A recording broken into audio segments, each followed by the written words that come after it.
I went to the loo. Michael, we just got you on camera running. Was it the momentum of the hill? Well, it weren't that long ago until your grandfather was... Sold it. Tuesday the 17th of December, so Tom's organised a drone demonstration, how we can look at having drone introduced into agriculture on large-scale farming or small-scale farming, and how we can adopt this technology to actually take us forward in agriculture by, say, reducing the amount of tram lines we have, so we've got more crop growing, reducing the spray, increasing the number of spray days, and also what we can do to how many more hectares can we achieve in a day with a drone, and how many drones can a man use, so that, you know, could we adopt a drone for all fertiliser and chemical applications across the farm. So we've got a big DJI drone here, designed specifically for agriculture. We've got Steve, who's the distributor of these, and then, sorry, Chris, who's the distributor, and Steve is the pilot. Steve's got the black hat on at the moment down there. So he's the pilot, and he has his own contracting business based out in Berkshire, and he started off doing arable farm sort of contracting, then he's branched out into doing some scrub clearance things, and now he's doing the drone as an added service and looking to see where that's going to take him going forward. So Crop Angel is Chris and his business, and who own that particular drone. And so what they're doing is that drone's been out, it's come back in now for refilling. It's now going to be refilled. It doesn't need 5 people to fill it. I think it's just because it's a new toy and they're all working out. The people have to be 10 metres away from it when it goes up and down. And they've set out a boundary what you have to be behind. And then this drone will go back out, it's already mapped the field, and it starts to go up and down, and it is spraying across the fields to so we get an even coverage.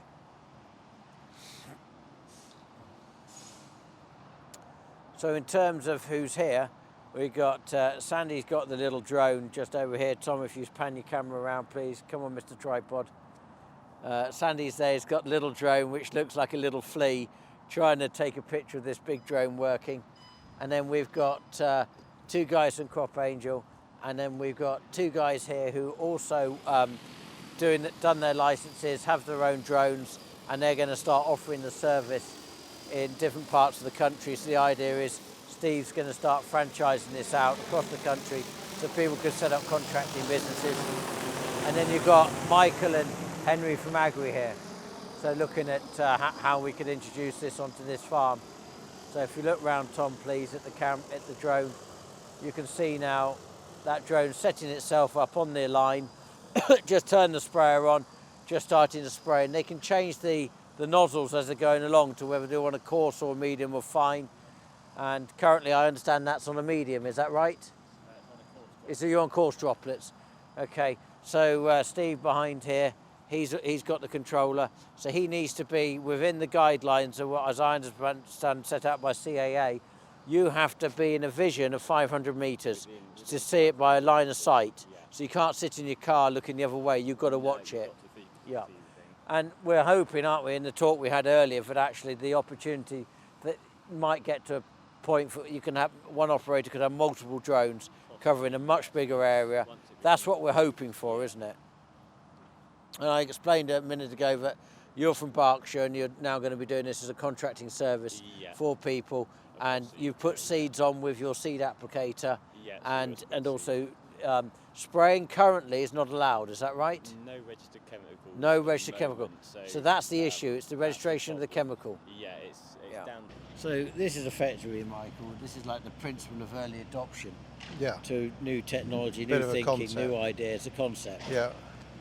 We can understand its limitations currently, and they're mainly due to the fact that the UK laws or European laws haven't quite woken up to the idea of introducing this into widespread agriculture. Yeah. So there's some limitation. We've got some registration issues, which is a problem we often suffer, isn't it, in terms of why we're losing chemicals and things. Yeah. And there's not registered currently to apply chemistry, no. But the fact they can do fertiliser through that, and they could do granular fertiliser or seed, and your batteries then we'd have to change more regularly, as they said, if they're doing a lot of use every 3 minutes. But we can get around that. You just have multiple batteries, or you have a generator charging pack. Yeah. You know, the concept of it is an operator could turn up with a whole system with tanks underneath, even IBCs and a pump to fill, Yeah. and get on and spray. But as extraordinary as this might look today, in 10 years' time, Oh, it might be the norm. this might be the norm. Yeah. I mean, we've had a long meeting this morning. My biggest concern as agronomist is the accuracy of application. Accuracy, not from the point of view of bout widths and all the rest of it, but actually getting the stuff on the crop as you want it. Yeah. Well, why would it be any different from the sprayer going over? It's got its controlled lines, as you can see where it's going up and down. It knows where the headland is. It knows when to turn and come back on itself. Yeah. What would be the problem? Well, if you look at the chemical coming out, or not the chemical because it's only water, but Yeah. look at it coming out of the thing while it's Yeah. going up and down the field. Yeah. It's all over the place. Yeah. It'd be interesting to put it over some paper or whatever, so you can see how. litmus paper. Yeah. Yeah, But see what how the droplets so work. we do a lot of work on application from Yeah. from the point of view of forward speed, nozzle selection, whether it's fine or coarse or medium, droplet size, and there's an awful lot we can do. Never mind the product selection. There's an awful lot we can do to make a product work better. Adjuvants, for instance, and it just looks to me like this isn't particularly accurate at the moment. It's chucking it anywhere. But So- there are some with booms. I've seen some with booms. Yeah. But have a boom on, which will have the same Yeah. technology as a sprayer. Yeah, You and know, I'm normal not tractor saying it isn't accurate, but I would want some proof. Oh, you want to see some I want trials to see done? some trials done. Yeah, to okay, yeah. Because where do you want the chemical? If you want the chemical on the floor, that's fine. If you want the chemical blown into a thick, high crop, that's Yeah. brilliant. If you're spraying a one-leaf blackgrass and you're blowing it straight down past the blackgrass onto the Yeah. floor, you're probably missing the target altogether. It's about the target. Well, I mean, I'm assuming you could change the nozzle speed, the height. There's various things you can do to probably Yeah, have I'm an sure you probably influence. can, but as I say, there's a hell of a lot of science gone into application through the traditional boom sprayer. Yeah. All that would need to be done again through this to convince me or reassure me I mean, that when we're I look accurate. at the concept of this idea, I'd want, say, somebody, like Sandy to turn up and he'd have, say, 5 of these on top of a trailer. Yeah, Or even 10. yeah, And then it'd be mixing and whatever. These things would be going up and forward. There'd be known fields because we'd have them all mapped. yeah, And then they'd be dropping back down. He'd be refilling them. The next one would be going, etc. yeah, And if he can, if the biggest sprayer, of commercially if it's available is 48 metres, and we think that's going to do three plus tanks, and going to do 320 hectares a day. yeah, You'd want a system effectively that could do double that, so the man could do more than he could do traditionally with Yeah. a sprayer of 400,000, for Yeah. example. Because I can't quite remember what Chris said. Chris, how much did he say these are roughly? 25,000. Depending how many batteries you have, say 20,000 is a good. Right, so £20,000. So 20,000 times 10 of them is 200,000. So you could have 20 of these for 400. So how many hectares a day do you think you could spray with 40 of them? Sorry, with 20 of them. God, I better get my calculator out. Just because- give a rough guess. Oh, well, I mean, we're talking about 50 acres an hour, aren't we? Yeah. So you multiply that up by Yeah. 20. So we're in, all right, got to So, go back to you know, hectares, just bear with me. So 20 hectares an hour, right, per machine. Yeah. So we're going to have 10, so that's 200, say 400. Right, so now, 10 hours. If we work on a 10-hour day, we're suddenly in a very different place, aren't we? Yeah, we are. I think we're a long way from it, and there's all sorts of aviation, the aviation regulations, the ag chem regulation. I think any manufacturer is going to want to know that we're applying their chemical to the best, to get the best out of their chemical. Do you think Agri would start doing trials? Agri are doing trials? They are doing Oh the yeah, trials. yeah. They're already on it? Yeah. Agri, How long have they been on it? oh gosh, no idea. I mean, there's a lot goes on behind the scenes before I ever get to know about it, and we've known about it for say, a couple of years probably. But You know, there's all sorts that they're doing all the time, and they are doing this sort of thing. Yeah. And actually, you know, for places like orchards and things, and we've spoken about this with the guys already, at the moment, this concept is more about where you can't get a sprayer, or you can't travel, or the crop's too high, you can't get over it. That's where it'll Well, you be. get poor weather like now, Yeah. trying to get about with sprayers, there's Yeah. limitations. Yeah. These come into the road. Absolutely. Chemical, you still can't use it for chemical. No. But that's where, But you all know, these things will change over time, won't they will change provided we can, as I say, apply it accurately enough. So what they're going to do is they're just going to show us how the spray nozzles actually work while it's sat on the concrete. So the concrete gives us an illustration of how it would spray, you know, when it's actually going across the field. Right, in your hands, go. Oh, so that's actually going out like that rather than down. And that's allowing on the vortex of the blaze to push it down. Okay, so I was expecting that to come out a bit like a nozzle on a sprayer, but actually it's not doing that, is it? Okay, so that's actually a spinning disc. Right, okay. So that's supplying liquid to it. That's how you can change the coarse droppings. Right, now that's the course. Now you're going to fine, and you can do that on the move as you're going across the field. Yeah, and what that is sped it up, isn't it? That's all it's done. Yeah. So the coarse droplet or the medium or the fine is just done by the speed of the rotor. I'm timing you even while you're still trying to clip yourself on. No, that's unfair. Okay, Right. he's off. Go, Harry. So what's happening now is You've already took the battery out, haven't you? Yep. Yeah. he's got to undo 2 pipes, Yeah. and then there's a plug, and then it comes out. Right. And today I'm the sort of dolly assistant that's And you have having to him. take the battery out first. Yeah, so it Right. just gives you more room. And that just comes out like a suitcase, lifting straight up, doesn't it? Yeah, it does, yeah. So now, of course, we've undone this so many times, and the plug just comes straight out. Well, he's making In the a li- demonstration, he's- it's taken a problem. He's really making a meal of this, isn't he? It's because I'm timed, you see. Oh, is that what it is? Yeah, Yeah. it's nervous. Yeah. You're no good under pressure, I see. Right, so you're sort of just blanking off the pipes now, are you?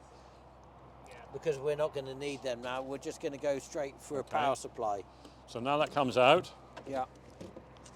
I take that one away. Right, so that's simple. And what does this take then in terms of volume? It's quite big. It's a 70 litre. 75 litres. Right.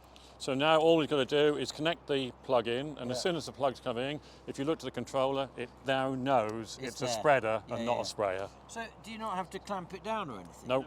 It literally just sits in there. Because it's on 3 way cells, Yeah, okay. and it's important to have the way cells Oh, so it knows to the know what's in application there. rate. Yeah, Oh, is that how it does it? and that's it. What is the time? Is it less than 3 minutes? No, I don't know about that. Yeah. Yeah. I went to the loo.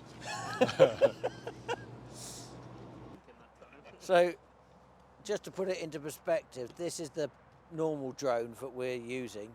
What is that drone, Tom? Mini 4. And just to show the scale of it. And you were saying, Harry, that there's a new one being built in China, Yeah. which is going to hold another 50 kilograms from what this would. So we're going to assume that that's going to be going to 130 or 120 litre volume. Just talk to Andrew here, Andrew Russell. So he's actually a jet pilot, aren't you? We were chatting earlier, and he's been flying the Gulfstream 16-seater jets and taking people to Singapore and places like that. And you're now looking for a different career slightly, but still connected with agriculture and aviation. Yeah, being a farmer's son, coming to the end of my flying career, last year I thought, what can I do with aviation and agriculture? And these popped up. totally out of the blue. So for me, this really it answers the excited question. you. Yeah, yeah. So yeah. you're going to be part of the franchise of what Steve's Yeah, doing, yeah. and is it your area is Hampshire? Is that right? No, that's where I grew up. I'm in Worcestershire, so I'm sorry. planning to do sort of Worcester, Gloucestershire area. Yeah. Well, probably the idea for Steve is to sort of franchise 2 to 3 counties, which is probably going to be quite a big ask because if it takes off, Yeah. you're going to be very busy. Yeah, and yeah. as you know, a farmer wants you. 17 same day. farmers want you on the same day because When of the weather sun conditions. shines, yeah. So the potential there is for quite a franchise to build from this, but it's early days now. Yeah. But, so I'm in Worcestershire. When did you start this journey? For me, Yeah. only this time last year I started looking at Okay, this, so this is and quite it just new to fell you. into my lap. Yeah, Yeah, okay. yeah. Yeah. So I did the training in June for the qualification because you have to get the pilot's qualification. Completely to different fly qualification from the one Yeah, you yeah. okay. And there was no Crossover. crossover. The fact that I've been flying for nearly 30 years, I had to go through all the tests. They didn't and- care? No, didn't care. No, Start all okay. over again. So it's quite an interesting, and it was very interesting equally to see companies that are now training this have to get that aviation mindset because that is an aircraft at the end of the day, Yeah, and, yeah. and it's got to be Yeah. regulated. Yeah. So, but they're doing a good job of it. The guys that are training it have taken that on board. But yeah, I just see the future of this. And you can Really get UK exciting. trained. Yeah. Initially, Harper And if Adams. you've got your license to do this, to fly the drone, Yeah, can you go and fly it in America, or do you have to have a different license? no, different. But Couldn't you go to can, Europe. but you can fly to America in your plane, though, Yeah, can't you? And yeah. fly through America. Yeah. Worldwide. Yeah. Okay. Yeah. So it's yeah. not a worldwide license then for the drone. No. Okay. Because of that operational approval, all the risk assessment, the safety factor of it, Yeah. it's all down to individual countries and states that have Okay. to have their approval. And so it should be, I guess. I'm amazed that it excites you when you've been I know. flying 16-seater jets. Yeah, I know. Or something I'm like the that. same. And then, did you start off with Cessnas and things like that, or did you go straight into the big boy machines? I started as an aircraft engineer, I wanted to fly, and went straight into commercial airline flying Oh, to start really? with. Yeah. Do you fly for one of the big commercial companies? Initially, then? I flew for various regional airlines, including a franchise of British Airways, and then was made redundant, ended up in the Middle East, flying in the Royal flights out there, and then came back to the UK, and I've had some nice corporate jobs in the UK.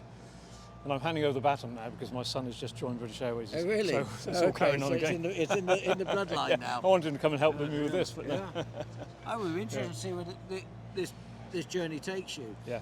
And for me as a farmer, and forever wanting to find new ideas and to expand and things like that, actually looking at this, thinking, how can we adapt this into our type of farming, and where is it going to find a place? Because Yeah. I suspect there's a place. It may not replace the big sprayers. No. And getting large volumes of liquid out across farms, but it might start doing spot spraying in a way that we can't Yeah. do with the commercial sprayers. Well, people say to me it's the future of farming, and I say, well, that's not the future of farming. It has a future an in addition. farming. Yes, It's the that's- future in farming, yeah. which is exactly what it is. And this is part of the to come and see it here today is to get your expectations of, or Yeah. potential expectations of this. I've talked to a lot of farmers. I would say a majority of them see a future with it, Yeah. but not as a replacement and not to take people's jobs Yeah. away, but to find another And way of doing added. it. And given what happened with Brexit and trying to make, let's not get into the politics, but doing everything to try and suppress food production. If we can find another way of making it efficient, and Yeah, absolutely. 21st December, Christmas meal was last night, yesterday afternoon for lunchtime, and that was a great celebration. I think there was 56 of us all together, and so pleased with that. Family have come up. My sister's come up with her children to support the business and also spend some time with the family pre-Christmas, and looking forward to the break now until January. And the building side are still going to get some jobs doing. The grain store side still going to be running over the Christmas period to try and get the mustard finished off. But on the whole, majority of us are stopped. So it goes without saying, I hope for you all have a wonderful Christmas, and wishing you all a happy New Year as well. We won't be back until the middle of January because even though we come back, to time we do some filming, it will be the middle of Jan. So there's going to be a gap, but I'll give you time to get back and watch the videos like the last one we just did with Kelly's turkeys and catch up with those. And then thank you ever so much again for everyone that's subscribed, and please keep subscribing. Then as soon as we do come back on, you'll know we're back because you've subscribed. It will come up on your feed.